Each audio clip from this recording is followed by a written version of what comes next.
Good evening. I have asked for this time tonight in order to announce my answer to the House Judiciary Committee's subpoena for additional Watergate tapes, and to tell you something about the actions I shall be taking tomorrow, about what I hope they will mean to you, and about the very difficult choices that were presented to me. These actions will at last, once and for all, show that what I knew and what I did with regard to the Watergate break-in and cover-up were just as I have described them to you from the very beginning. I spent many hours during the past few weeks thinking about what I would say to the American people if I were to reach the decision I shall announce tonight. And so my words have not been lightly chosen. I can assure you they are deeply felt. It was almost 2 years ago, in June 1972, that 5 men broke into the Democratic National Committee headquarters in Washington. It turned out that they were connected with my re-election committee, and the Watergate break-in became a major issue in the campaign. The full resources of the FBI and the Justice Department were used to investigate the incident thoroughly. I instructed my staff and campaign aides to cooperate fully with the investigation. The FBI conducted nearly 1,500 interviews. For 9 months, until March 1973, I was assured by those charged with conducting and monitoring the investigations that no one in the White House was involved. Nevertheless, for more than a year, there have been allegations, insinuations, that I knew about the planning of the Watergate break-in and that I was involved in an extensive plot to cover it up. The House Judiciary Committee is now investigating these charges. On March 6, I ordered all materials that I had previously furnished to the special prosecutor turned over to the committee. These included tape recordings of 19 presidential conversations and more than 700 documents from private White House files. On April 11, the Judiciary Committee issued a subpoena for 42 additional tapes of conversations, which it contended were necessary for its investigation. I agreed to respond to that subpoena by tomorrow. In these folders that you see over here on my left are more than 1,200 pages of transcripts of private conversations I participated in between September 15, 1972 and April 27 of 1973 with my principal aides and associates with regard to Watergate. They include all the relevant portions of all of the subpoenaed conversations that were recorded. That is, all portions that relate to the question of what I knew about Watergate or the cover-up and what I did about it. They also include transcripts of other conversations which were not subpoenaed, but which have a significant bearing on the question of presidential actions with regard to Watergate. These will be delivered to the committee tomorrow. In these transcripts, portions not relevant to my knowledge or actions with regard to Watergate are not included, but everything that is relevant is included. The rough as well as the smooth, the strategy sessions, the exploration of alternatives, the weighing of human and political costs. As far as what the President personally knew and did with regard to Watergate and the cover-up is concerned, these materials, together with those already made available, will tell it all. I shall invite Chairman Rodino and the committee's ranking minority member, Congressman Hutchinson of Michigan, to come to the White House and listen to the actual full tapes of these conversations so that they can determine for themselves beyond question that the transcripts are accurate and that everything on the tapes relevant to my knowledge and my actions on Watergate is included. If there should be any disagreement over whether omitted material is relevant, I shall meet with them personally in an effort to settle the matter. I believe this arrangement is fair, and I think it's appropriate. For many days now, I have spent many hours of my own time personally reviewing these materials. and personally deciding questions of relevancy. I believe it is appropriate that the committee's review should also be made by its own senior elected officials and not by staff employees. The task of Chairman Rodino and Congressman Hutchinson will be made simpler than was mine by the fact that the work of preparing the transcripts has been completed. All they will need to do is to satisfy themselves of their authenticity and their completeness.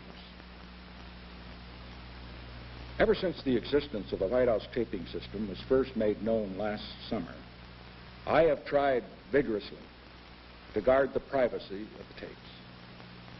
I've been well aware that my effort to protect the confidentiality of presidential conversations has heightened the sense of mystery about Watergate, and in fact has caused increased suspicions of the president. Many people assume that the tapes must incriminate the president, or that otherwise he wouldn't insist on their privacy. But the problem I confronted was this: unless a president can protect the privacy of the advice he gets, he cannot get the advice he needs. This principle is recognized in the constitutional doctrine of executive privilege, which has been defended and maintained by every president since Washington, and which has been recognized by the courts whenever tested as inherent in the presidency. I consider it to be my constitutional responsibility to defend this principle. Three factors have now combined to persuade me that a major, unprecedented exception to that principle is now necessary. First, in the present circumstances, the House of Representatives must be able to reach an informed judgment about the president's role in Watergate. Second, I am making a major exception to the principle of confidentiality because I believe such action is now necessary in order to restore the principle itself by clearing the air of the central question that has brought such pressures upon it, and also to provide the evidence which will allow this matter to be brought to a prompt conclusion. Third, in the context of the current impeachment climate, I believe all the American people, as well as their representatives in Congress, are entitled to have not only the facts but also the evidence that demonstrates those facts. I want there to be no question remaining about the fact that the president has nothing to hide in this matter. The impeachment of a president is a remedy of last resort. It is the most solemn act of our entire constitutional process. Now, regardless of whether or not it succeeded, the action of the House in voting a formal accusation requiring trial by the Senate would put the nation through a wrenching ordeal it has endured only once in its lifetime, a century ago, and never since America has become a world power with global responsibilities. The impact of such an ordeal would be felt throughout the world, and it would have its effect on the lives of all Americans for many years to come. Because this is an issue that profoundly affects all the American people, in addition to turning over these transcripts to the House Judiciary Committee, I have directed that they should all be made public. All of these that you see here. To complete the record, I shall also release to the public transcripts of all those portions of the tapes already turned over to the special prosecutor and to the committee that relate to presidential actions or knowledge of the Watergate affair. During the past year, the wildest accusations have been given banner headlines and ready credence as well. Rumor, gossip, innuendo, accounts from unnamed sources of what a prospective witness might testify to have filled the morning newspapers and then are repeated on the evening newscasts, day after day. Time and again, a familiar pattern repeated itself. A charge would be reported the first day as what it was, just an allegation. But it would then be referred back to the next day and thereafter as if it were true.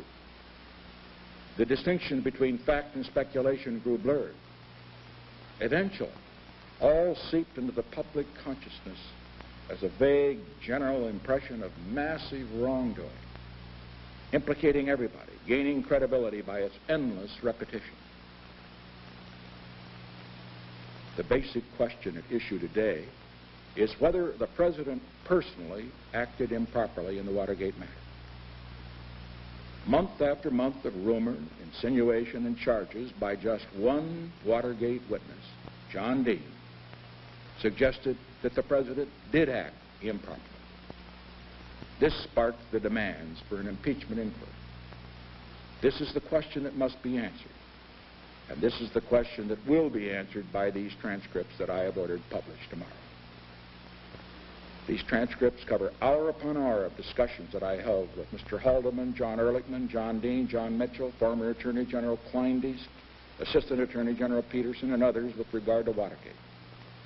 They were discussions in which I was probing to find out what had happened, who was responsible, what were the various degrees of responsibilities, what were the legal culpabilities, what were the political ramifications, and what actions were necessary and appropriate on the part of the President.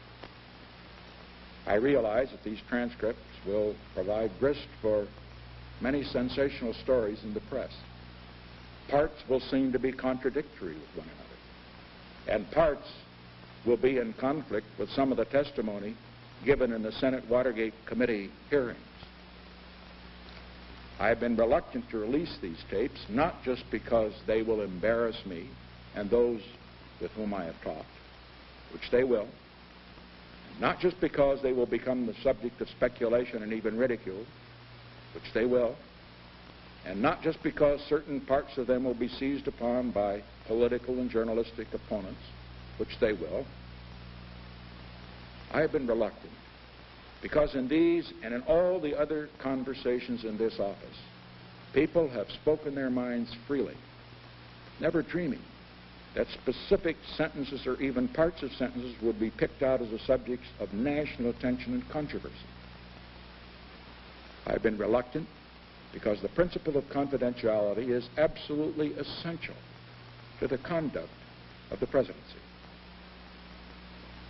In reading the raw transcripts of these conversations, I believe it will be more readily apparent why that principle is essential and must be maintained in the future. These conversations are unusual in their subject matter, but the same kind of uninhibited discussion, and it is that, the same brutal candor is necessary in discussing how to bring warring factions to the peace table or how to move necessary legislation through the Congress. Names are named in these transcripts. Therefore, it is important to remember that much that appears in them is no more than hearsay or speculation, exchanged as I was trying to find out what really had happened, while my principal aides were reporting to me on rumors and reports that they had heard, while we discussed the various often conflicting stories that different persons were telling. As the transcripts will demonstrate, my concerns during this period covered a wide range. The first and obvious one was to find out just exactly what had happened and who was involved. A second concern was for the people who had been or might become involved in Watergate. Some were close advisors, valued friends, others whom I had trusted. And I was also concerned about the human impact on others, especially some of the young people and their families who had come to Washington to work in my administration, whose lives might be suddenly ruined by something they had done in an excess of loyalty or in the mistaken belief that it would serve the interests of the President. And then I was quite frankly concerned about the political implications. This represented potentially a devastating blow to the administration and to its programs, one which I knew would be exploited for all it was worth by hostile elements in the Congress as well as in the media. I wanted to do what was right, but I wanted to do it in a way that would cause the least unnecessary damage in a highly charged political atmosphere to the administration. And fourth, as a lawyer, I felt very strongly that I had to conduct myself in a way that would not prejudice the rights of potential defendants. And fifth, I was striving to sort out a complex tangle, not only of facts, but also questions of legal and moral responsibility. I wanted, above all, to be fair. I wanted to draw distinctions where those were appropriate between persons who were active and willing participants on the one hand, and then on the other, those who might have gotten inadvertently caught up in the web and be technically indictable, but morally innocent. Despite the confusions and contradictions, what does come through clearly is this. John Dean charged in sworn Senate testimony that I was fully aware of the cover-up at the time of our first meeting on September 15, 1972. These transcripts show clearly that I first learned of it when Mr. Dean himself told me about it in this office on March 21st, some 6 months later. Incidentally, these transcripts, covering hours upon hours of conversation, should place in somewhat better perspective the controversy over the 18-and-a-half-minute gap in the tape of a conversation I had with Mr. Haldeman back in June of 1972. Now, how it was caused is still a mystery to me, and I think to many of the experts as well. But I am absolutely certain, however, of one thing, that it was not caused intentionally by my secretary, Rosemary Woods, or any of my White House assistants.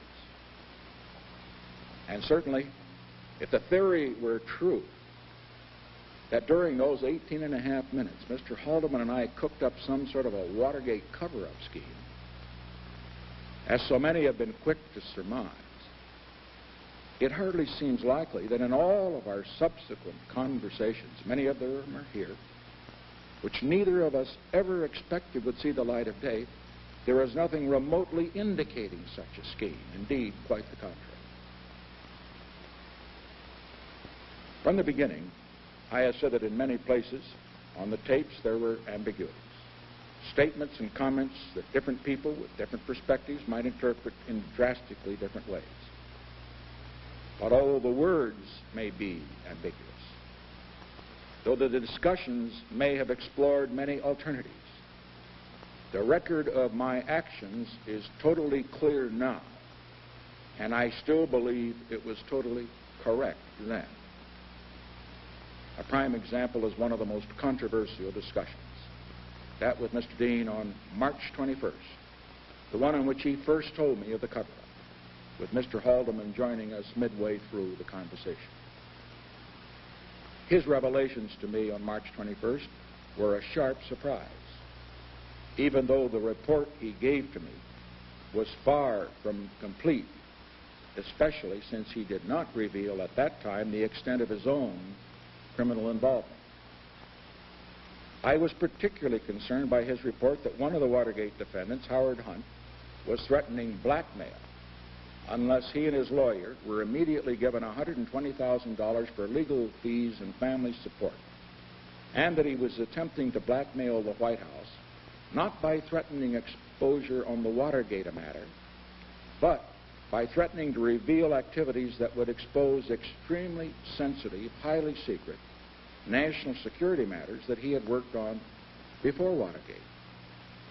I probed, questioned, tried to learn all Mr. Dean knew about who was involved, what was involved. I asked more than 150 questions of Mr. Dean in the course of that conversation.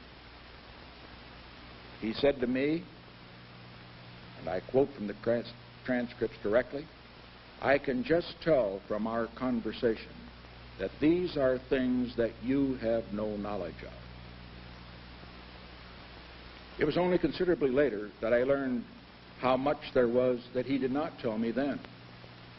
For example, that he himself had authorized promises of clemency, that he had personally handled money for the Watergate defendants, and that he had suborned perjury of a witness. I knew that I needed more facts. I knew that I needed the judgments of more people. I knew the facts about the Watergate cover-up would have to be made public, but I had to find out more about what they were before I could decide how they could best be made public. I returned several times to the immediate problem posed by Mr. Hunt's blackmail threat, which to me was not a Watergate problem, but one which I regarded, rightly or wrongly, as a potential national security problem of very serious proportions. I considered long and hard whether it might in fact be better to let the payment go forward, at least temporarily, in the hope that this national security matter would not be exposed in the course of uncovering the Watergate cover-up. I believed then, and I believe today, that I had a responsibility as president to consider every option, including this one, where production of sensitive national security matters was at issue, protection of such matters. In the course of considering it, and of just thinking out loud, as I put it at one point, I several times suggested that meeting Hunt's demands might be necessary. But then, I also traced through where that would lead. The money could be raised, but money demands would lead inescapably to clemency demands, and clemency could not be granted. I said, and I quote directly from the tape, "It is wrong, that's for sure." I pointed out, and I quote again from the tape, "But in the end, we are going to be bled to death. And in the end, it is all going to come out anyway. And then you get the worst of both worlds. We are going to lose, and people are going to," then Mr. Haldeman interrupts me and says, "and look like dopes." And I responded, "and in effect, look like a cover-up. So that we cannot do." Now, I recognize that this tape of March 21 is one which different meanings could be read in by different people. But by the end of the meeting, as the tape shows, my decision was to convene a new grand jury and to send everyone before the grand jury with instructions to testify. Whatever the potential for misinterpretation there may be as a result of the different options that were discussed at different times during the meeting, my conclusion at the end of the meeting was clear. And my actions and reactions, as demonstrated on the tapes that follow that date, show clearly that I did not intend the further payment to Hunt or anyone else be made. These are some of the actions that I took in the weeks that followed in my effort to find the truth, to carry out my responsibilities to enforce the law. As the tape of our meeting on March 22nd, the next day, indicates, I directed Mr. Dean to go to Camp David with instructions to put together a written report. I learned 5 days later, on March 26th, that he was unable to complete it. And so on March 27, I assigned John Ehrlichman to try to find out what had happened, who was at fault, and in what ways, and to what degree. One of the transcripts I'm making public is a call that Mr. Ehrlichman made to the Attorney General on March 28, in which he asked the Attorney General to report to me, the President, directly any information he might find indicating possible involvement of John Mitchell or by anyone in the White House. I had Mr. Haldeman separately pursue other independent lines of inquiry. Throughout, I was trying to reach determinations on matters of both substance and procedure, on what the facts were and what was the best way to move the case forward. I concluded that I wanted everyone to go before the grand jury and testify freely and fully. This decision, as you will recall, was publicly announced on March 30, 1973. I waived executive privilege in order to permit everybody to testify. I specifically waived executive privilege with regard to conversations with the President, and I waived the attorney-client privilege with John Dean in order to permit him to testify fully and, I hope, truthfully.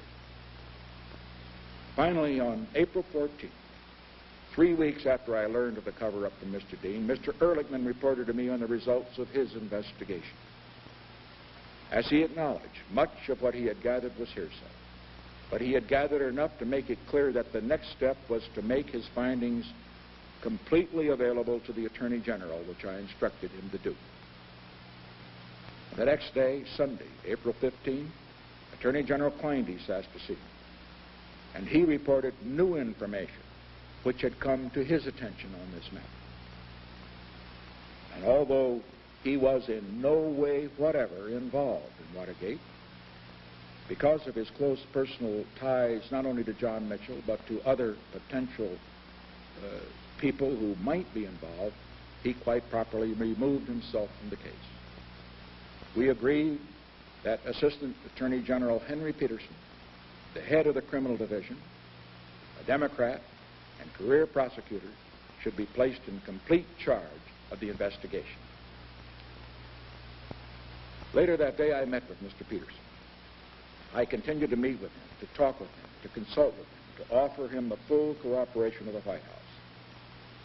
As you will see from these transcripts, even to the point of retaining John Dean on the White House staff for an extra 2 weeks after he admitted his criminal involvement, because Mr. Peterson thought that would make it easier for the prosecutor to get his cooperation in breaking the case, if it should become necessary to grant Mr. Dean's demand for immunity. On April 15, when I heard that one of the obstacles to breaking the case was Gordon Liddy's refusal to talk, I telephoned Mr. Peterson and directed that he should make clear, not only to Mr. Liddy, but to everyone that, and now I quote directly from the tape of that telephone call, as far as the President is concerned, everybody in this case is to talk and to tell the truth. I told him, if necessary, I would personally meet with Mr. Liddy's lawyer to assure him that I wanted Liddy to talk and to tell the truth. From the time Mr. Peterson took charge, the case was solidly within the criminal justice system, pursued personally by the nation's top professional prosecutor with the active personal assistance of the President of the United States. I made clear there was to be no cover-up. Let me quote just a few lines from the transcripts. You can read them to verify it, so that you can hear for yourself the orders I was giving in this period. Speaking to Haldeman and Ehrlichman, I said, "It is ridiculous to talk about clemency." They all knew that. Speaking to Ehrlichman, I said, "We all have to do the right thing. We just cannot have this kind of a business." Speaking to Haldeman and Ehrlichman, I said, "The boil had to be pricked. We have to prick the boil and take the heat. Now that's what we are doing here." Speaking to Henry Peterson, I said, "I want you to be sure to understand that you know we are going to get to the bottom of this thing." Speaking to John Dean, I said, "Tell the truth. That is the thing I have told everybody around here." And then speaking to Haldeman, "And you tell Magruder, now, Jeb, this evidence is coming in. You ought to go to the grand jury. Purge yourself if you're perjured and tell this whole story." I'm confident that the American people will see these transcripts for what they are. Fragmentary records from a time more than a year ago that now seems very distant. The records of a president and of a man suddenly being confronted and having to cope with information which, if true, would have the most far-reaching consequences not only for his personal reputation, but more important, for his hopes, his plans, his goals for the people who had elected him as their leader.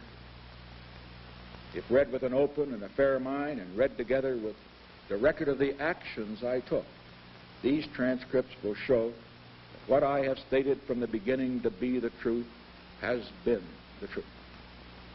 That I personally had no knowledge of the break-in before it occurred. that I had no knowledge of the cover-up until I was informed of it by John Dean on March 21st, that I never offered clemency for the defendants, and that after March 21st, my actions were directed toward finding the facts and seeing that justice was done fairly and according to the law. The facts are there. The conversations are there. The record of actions is there. To anyone who reads his way through this mass of materials I have provided, it will be totally, abundantly clear that as far as the President's role with regard to Watergate is concerned, the entire story is there. As you will see, now that you also will have this massive evidence I have provided, I have tried to cooperate with the House Judiciary Committee. And I repeat tonight the offer that I have made previously to answer written interrogatories under oath. And if there are then issues still unresolved, to meet personally with the chairman of the committee and with Congressman Hutchins to answer their questions under oath. As the committee conducts its inquiry, I also consider it only essential and fair that my counsel, Mr. St. Clair, should be present to cross-examine witnesses and introduce evidence in an effort to establish the truth.